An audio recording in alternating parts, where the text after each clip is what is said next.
Gracias. Recibo el cordial saludo. Hoy es lunes 5 de septiembre de 2016. Les habla el instructor Sigifredo Serna, que orienta el curso Contabilidad en las Organizaciones, para presentarles la cuarta y última videoconferencia denominada Los estados financieros y sus elementos. Sean ustedes bienvenidos y bienvenidas. La agenda que vamos a contemplar son las generalidades, el desarrollo, una sesión de inquietudes y finalmente las conclusiones.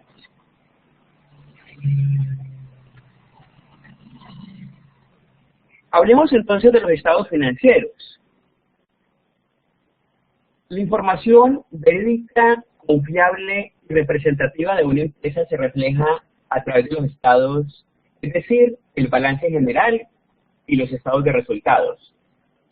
El análisis de estos documentos proporciona a las empresas elementos básicos para la toma de decisiones con el fin de garantizar el cumplimiento de los objetivos y alcanzar la visión de la empresa. Es por eso que hay una importancia de los estados financieros. Inicialmente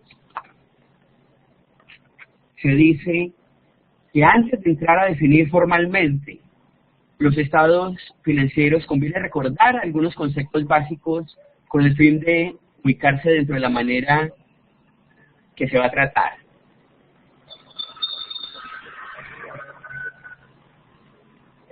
Los estados financieros se preparan para presentar un informe periódico acerca de la situación del negocio, los progresos de la administración y los resultados de un periodo.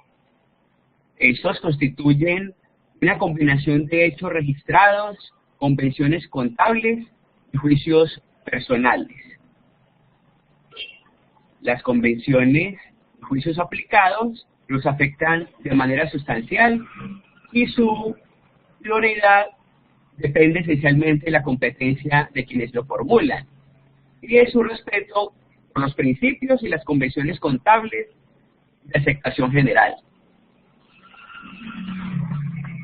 Entonces, la importancia de los estados financieros es que son un medio para suministrar información contable a quienes tienen acceso a los registros de la empresa.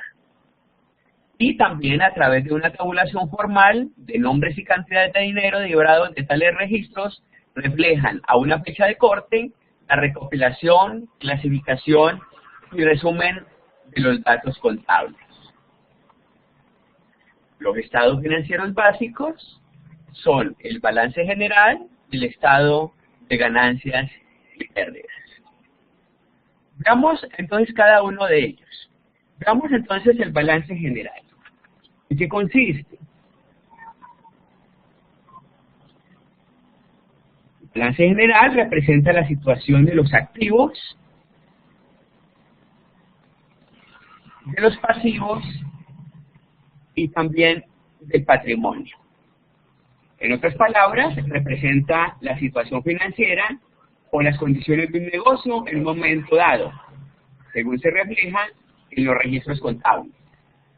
El nombre más utilizado para este estado es de balance general, pero también algunos lo denominan estado de situación financiera, estado de inversiones, estado de recursos y obligaciones, estado de activo y pasivo. Las divisiones principales del balance, como lo decíamos, son el activo, el pasivo y el patrimonio. El activo, como lo vimos la semana pasada, cuando hicimos la clasificación en el plan único de cuentas, el activo representa los bienes y derechos de la empresa, el pasivo representa las obligaciones totales de la empresa en el corto, largo plazo, cuyos beneficiarios, por lo general, personas o entidades diferentes a los dueños de la empresa.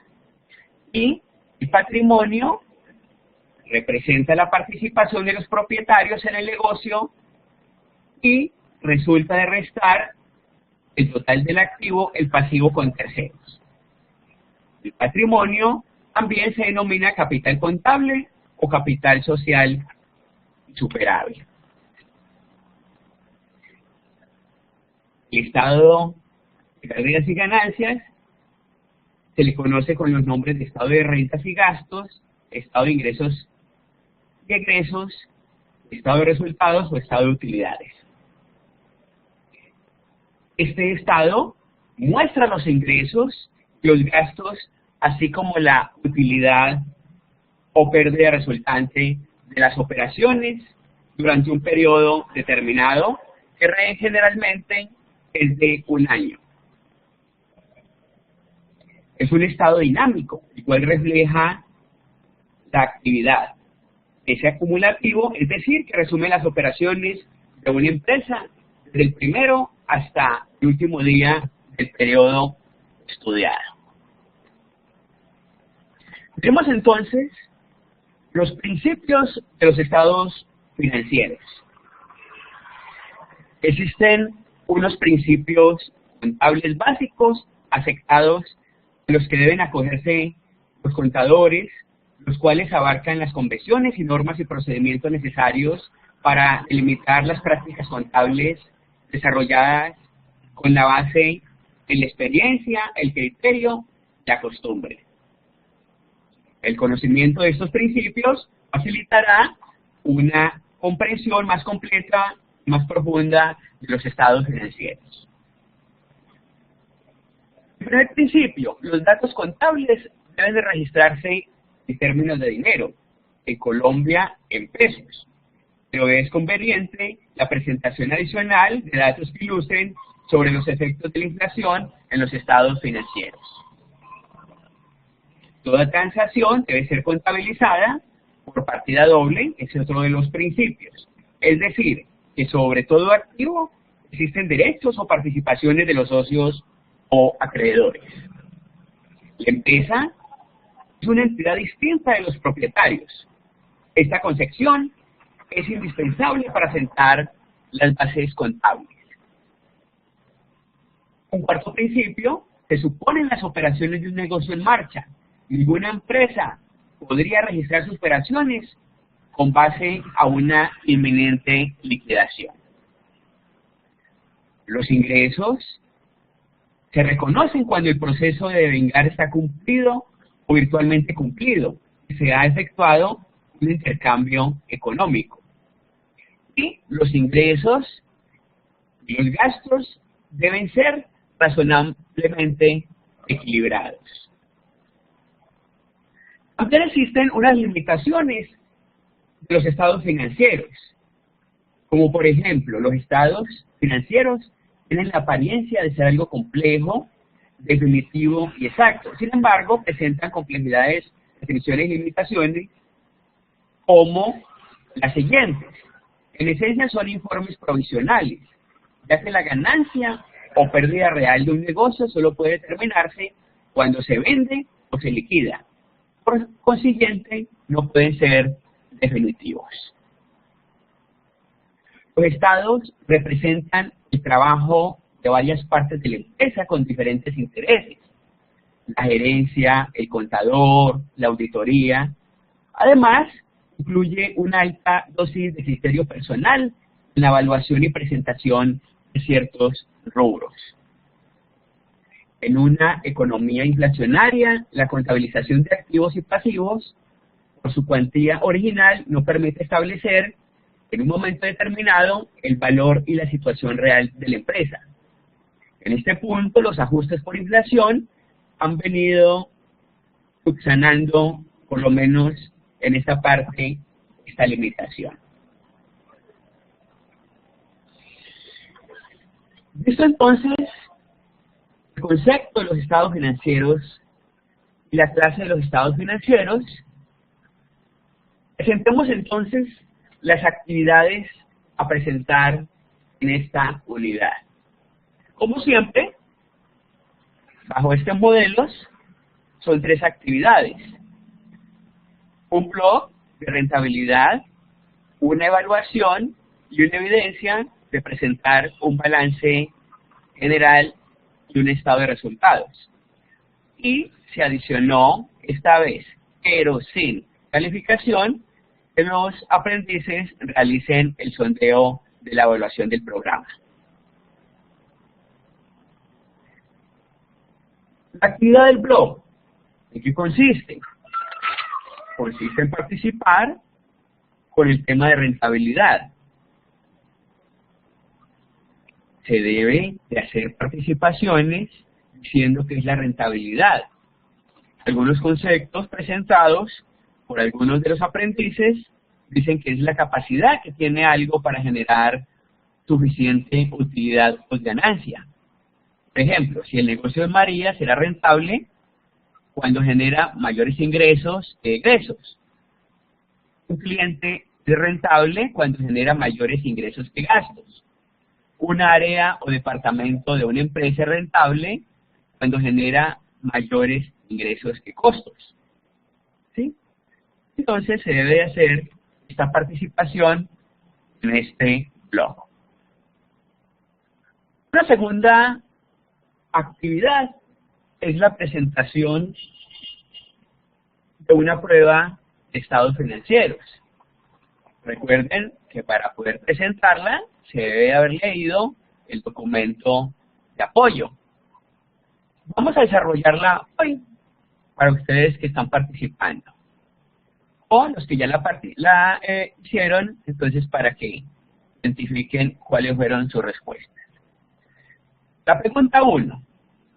De acuerdo con la preparación y análisis de los estados financieros, estos pueden ser certificados cuando son otorgados por el representante legal, el contador público que los preparó y el revisor fiscal del ente, y dictaminados cuando se acompañan de la opinión profesional del contador público que los examinó.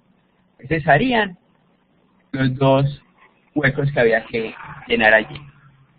La segunda, los estados financieros cuya preparación y presentación es responsabilidad de los administradores del ente son el medio principal para suministrar información contable a quienes no tienen acceso a los registros de un ente económico. La tercera, una selección múltiple con doble opción, dice: la disciplina que da origen a los estados financieros es la contabilidad. Esa sería la respuesta. Vemos la cuarta. El balance general es uno de los estados financieros básicos que se conoce también con otros nombres como lo vemos ahora en la presentación, estado de inversiones y estado activo, pasivo, inversiones. La quinta pregunta. El pasivo representa las obligaciones parciales de la empresa en el corto plazo, cuyos beneficiarios por lo regular son los empleados y los dueños de la empresa. Como vimos, es corto y largo plazo. Entonces, esta respuesta sería falsa. La sexta. El estado de pérdidas y ganancias muestra los ingresos y los gastos, así como la utilidad o pérdida resultante de las operaciones de una empresa durante un periodo de tiempo determinado, generalmente a un año.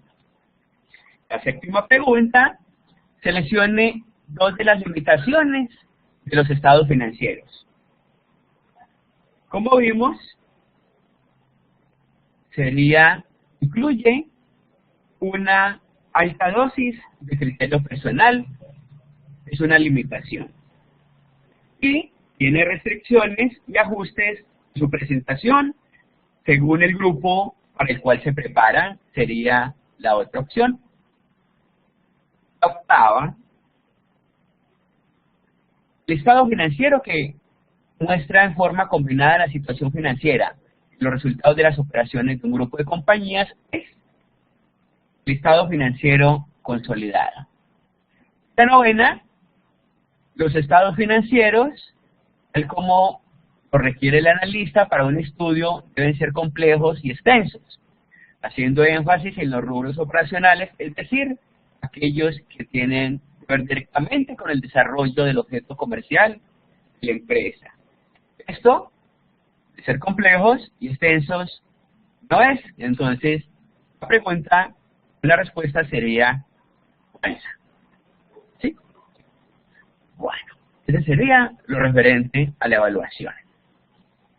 La última evidencia, dado unos valores combinados de cuentas de estado, balances y estado de resultados, se sugiere y se propone presentar un estado de resultados y un balance general. ¿Sí? Aquí se hizo la corrección, se mandó a decir. Vemos entonces, dadas estas cuentas, hagamos la clasificación. Presentamos el estado de resultados de acuerdo al formato solicitado. Las ventas brutas, 14 millones de pesos. Como no hay devoluciones, entonces las ventas netas serán de 14 millones. El costo de venta, que está dado, 6 millones de pesos. La diferencia entre las ventas netas y el costo de ventas nos daría la utilidad bruta de 8 millones de pesos. El ejercicio no presenta gastos de administración ni de ventas, entonces la utilidad operacional tendría la misma utilidad bruta de 8 millones de pesos. Presenta otros gastos de 925, lo que quiere decir que la utilidad antes de impuestos es de 7.075.000. No se presenta todavía una provisión de impuestos, lo que quiere decir que la utilidad neta es de 7.075.000. Con estos datos extraídos, las cuentas de estado de resultados, entonces hacemos la clasificación, los activos, los pasivos y el patrimonio. ¿Sí? Haciendo una clasificación del activo corriente de 14.600.000, el activo fijo de 18.400.000, para un total activo de 33 millones.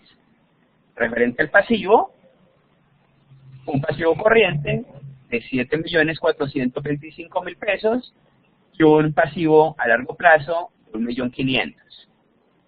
Se presenta el capital de 17 millones de pesos y traemos del estado de resultados la utilidad de 7.075.000 para un total de patrimonio de 24.075.000. Sumamos los pasivos más el patrimonio para que nos dé unas sumas iguales, tanto en el activo como en el pasivo. Pasamos entonces a la sesión de inquietudes. Inquietudes, preguntas tienen sobre el tema que acabamos de abordar. Son tan amables, me escriben en el chat de texto, o si quieren, les habilito el micrófono.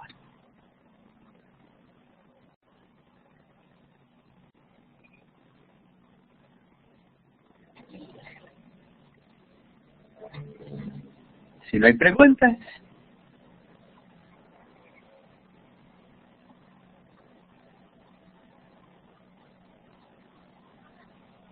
bueno, si no hay preguntas, cerremos para que nos escuche el eco. Bueno, entonces, ¿qué podemos decir?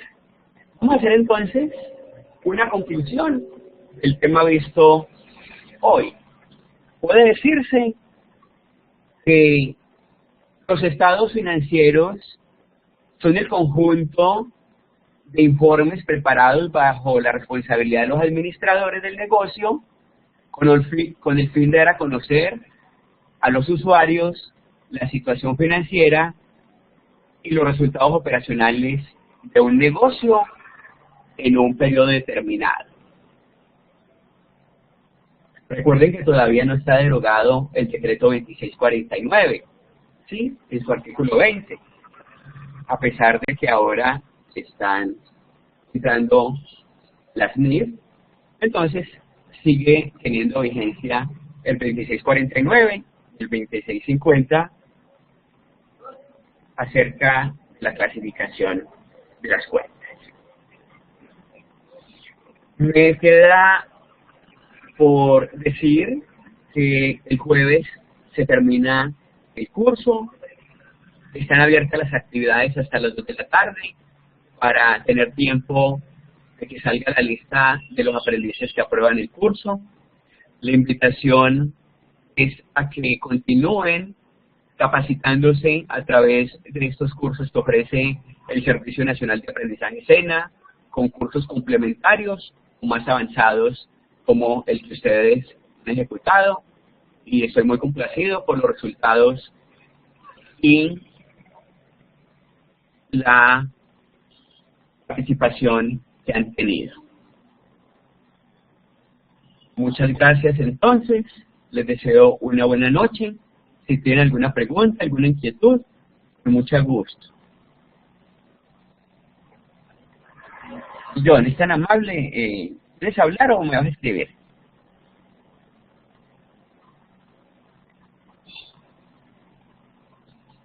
Bueno, John, buenas noches, no te había saludado.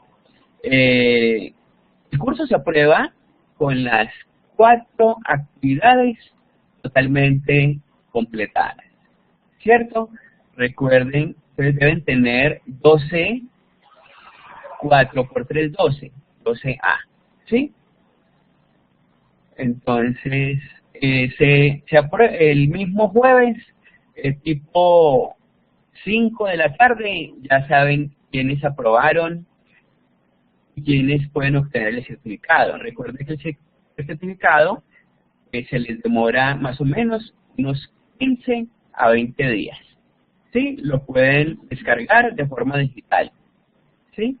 Yo les doy las instrucciones el mismo jueves para las personas que aprobaron el curso. Los que estoy viendo aquí han sido muy juiciosos: a Claudia, a Jonathan, a Mari, a Valerie y a John, ¿sí? Valerie, me respondes, yo te mandé, tú me respondiste un correo donde te solicitaba una actividad interactiva que tenías pendiente. Me contestas por el chat si la terminaste. Valerie.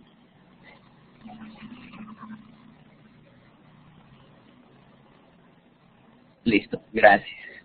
Valerie, me comentas allí que estás en tu 9º semestre de contaduría. Es un complemento para ti. Este curso, ¿no? Sí. Bueno, si no hay más preguntas, te deseo una buena noche y muchas gracias por su participación. Pueden abandonar la sala dándole por la parte superior salir para que se genere la grabación. Muy amables y que tengan éxito en sus actividades. Hasta luego.